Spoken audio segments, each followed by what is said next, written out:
আপনারা জানেন যে আমরা গত রাত 10টা 35 মিনিটে গাজী টায়ার ফ্যাক্টরিতে আগুনের সংবাদ পেয়ে এখানে 2340 অর্থাৎ রাত 11টা 40 ঘটিকার সময় এখানে উপস্থিত হই।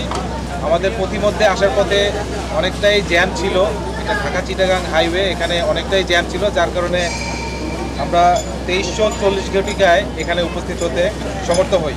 এখানে আসার পরে আমরা দেখতে পাই যে এটি একটি টায়ারের ফ্যাক্টরি ছিল এবং এখানে আগুনটা পুরো ফ্যাক্টরিতে ছড়িয়ে পড়ে।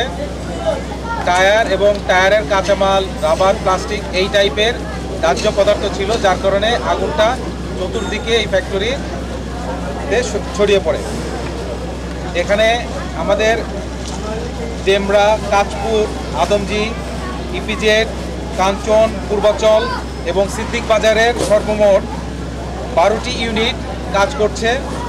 এর মধ্যে 2টি টিটিএলও অন্তর্ভুক্ত।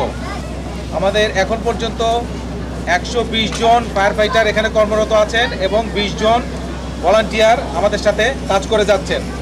এখন পর্যন্ত আমরা সর্বমোট 14 জনকে উদ্ধার করতে পেরেছি। বাকি যাদের হিসাব তাদেরকে আমরা আগুন নেভানোর পরে সার্চ করে তদন্ত সাপেক্ষে আমরা বাকিটা বলতে পারবো এবং এখানে কতটুকু ক্ষয়ক্ষতি হয়েছে সেটিও আমরা তদন্ত করে আগুন নেভানোর পরে বলতে পারবো।